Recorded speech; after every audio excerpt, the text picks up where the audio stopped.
ফেসবুকে প্রকাশ্যে তৃণমূলের সর্বভারতীয় সাধারণ সম্পাদক অভিষেক বন্দ্যোপাধ্যায়কে খুনের হুমকি, সেই অভিযোগের ভিত্তিতেই সাইবার থানার তদন্তে উঠে এসেছে চাঞ্চল্যকর তথ্য।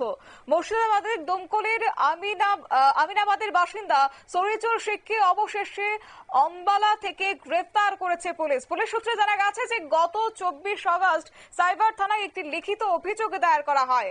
অভিযোগে বলা হয়েছিল যে এক ফেসবুক প্রোফাইল থেকে পোস্ট করে অভিষেক বন্দ্যোপাধ্যায়কে 10 দিনের মধ্যে হামলা চালানোর হুমকি দেওয়া হয়েছে। শুধু তাই নয়, ওই যুবক নাকি বেআইনি ভাবে অস্ত্র ব্যবসার সঙ্গেও যুক্ত রয়েছে এবং সামাজিক মাধ্যমে সম্ভাব্য ক্রেতাদের সঙ্গে যোগাযোগ রাখছে। যা নিয়ে এবার তৃণমূলের এক কর্মী তিনি লিখিতভাবে অভিযোগ জানিয়েছেন। কি বললেন শুনুন। গত 20 আগস্ট দুপুর সম্ভবত 4:20 নাগাদ আমার নেতা মাননীয় শ্রী অভিষেক ব্যানার্জি মহাশয় একটা সংবাদ মাধ্যমে একটা প্রচারে আসেন। তো সেই প্রচারটা আমি ফলো করছিলাম, দেখছিলাম। দেখতে দেখতে মানে বহুজন কমেন্ট করছে, বহুজন কথাবার্তা বলছেন, নানান রকম কমেন্ট ওখানে আসছে। তার মধ্যে একটা কমেন্ট আমার চোখে পড়ার মতো লেগেছিল।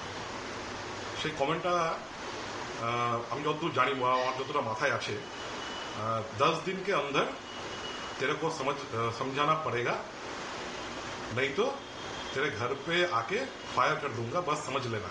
এরকম বলে একটা কিছু একটা উনি একটা এসএমএস করেছিলেন। তো দেখার পর সঙ্গে সঙ্গে জিনিসটা আমার একটু দৃষ্টিকোণ লাগে এবং জিনিসটা মনে হয় যে না, এটা একটা অসামাজিক কাজকর্মের মধ্যে একটা অঙ্গ।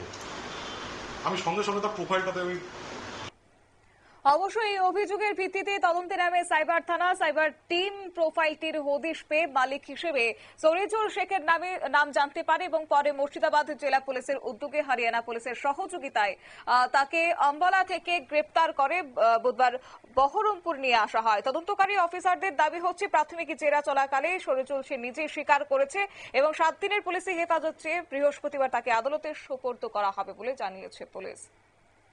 নিয়ে নিচ্ছি ছোট্ট একটি বিজ্ঞাপন বিরতির সঙ্গে থাকুন।